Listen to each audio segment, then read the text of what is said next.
Welcome to Yachts, Islands, and Cuisine, a global travel experience designed for tourists of all ages, from a youthful audience to families and the more mature. Our point of rendezvous for Yachts, Islands, and Cuisine has been the island of Anjuna. Welcome back to Yachts, Islands, and Cuisine.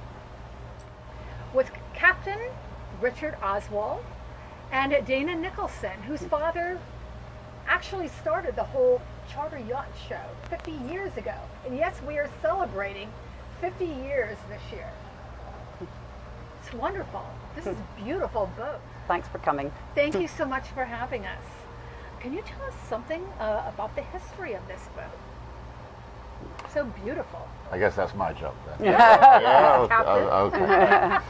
So she was built in Southampton, England in 1902 and spent the first 40 years of her life racing, doing the yacht races off Cowes in England, which is where the first America's Cup was raced in 1851. So this boat was the boat that King George V used to race against, and quite a few times got ahead. In fact, I've got a picture on my kitchen wall at home of the boat beating King George V's boat in the King's Cup. That's exciting. She's got an old history, but then along came the Second World War, and all these kind of boats were laid up. They took 26 tons of lead out of the keel to make bombs and bullets to fight. Yeah? And then the boat sat for 50, 60 years doing nothing, with no mast, no keel. In South Africa, right? No, in England. Oh. And then 20 years ago, the man who had the Coca-Cola franchise in South Africa bought the boat, put it on a ship, and took it to South Africa and poured millions of dollars into the restoration. He knew the history of this, did he not? Absolutely, oh, yes. Yeah. So now she's just come out of all the restoration, and we're actually going to take her back to England next year for the first time since the Second World War. Oh wow, that's great.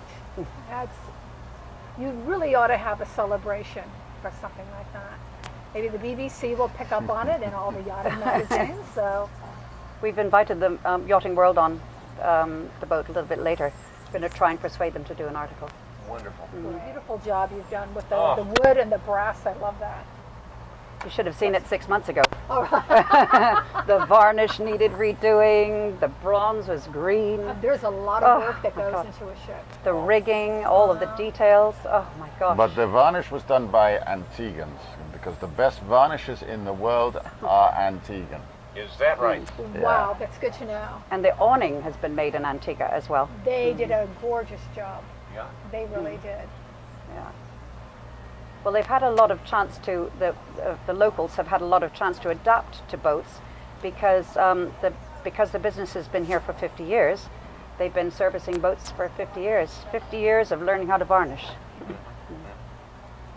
So, Captain, can you tell us something about the dimensions and the height and width of the boat and something about it?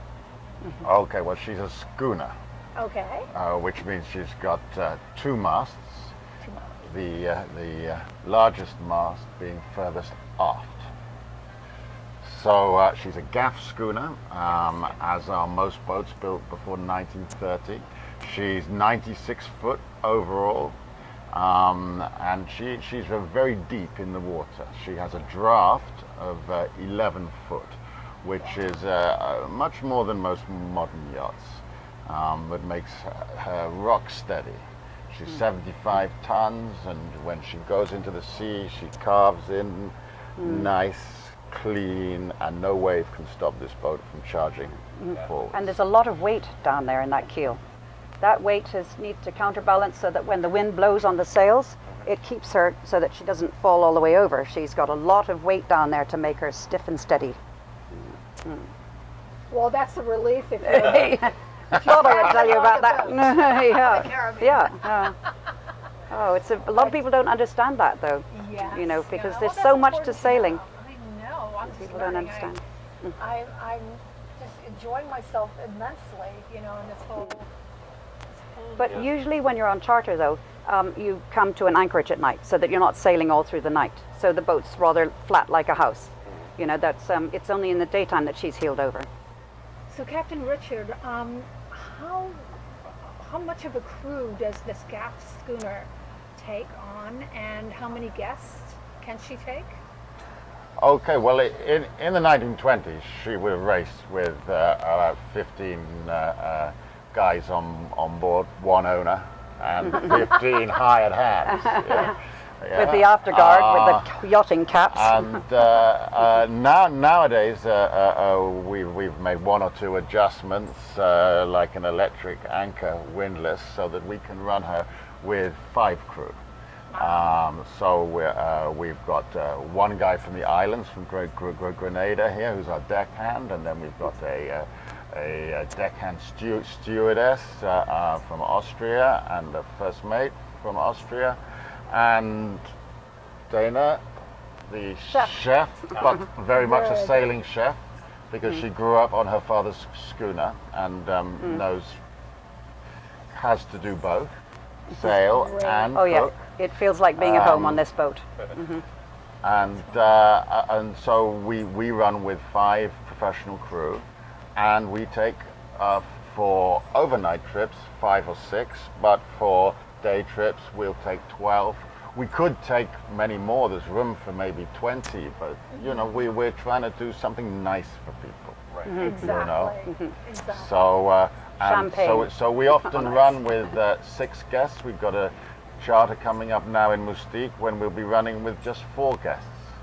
And the guests quite often also want to help with the sailing too. So we put them with one of the professional crew on the halyards and the sheets and this, and make a crew. Very interesting. I'm learning a lot. Sail to the anchor and sail off the anchor, and you know, all kinds of fun things. That's great. That's great. Very informative. Have you ever heard of spledunking? Spledunking is a fun thing that you can do when you're on these boats. A very old-fashioned thing. When the boat's heeling over, you put the guest or yourself in a bosun's chair, and you attach it onto the end of the main boom, and you splash along on the waves. We call this in Europe walking on water, like Jesus Christ. Right. There are all kinds of fun things to do. Fun. Yeah. Snorkeling when you get there. And there's a small dinghy from 1928 that will be going on the foredeck, and that one you can put in and sail little dinghy alongside. Yeah, all kinds of aqua sports. Well, that sounds fun. Well, thank you so much for that. The islands of the West Indies offer excitement and adventure beyond imagining, and they will all be seen here on Yachts, Islands, and Cuisine.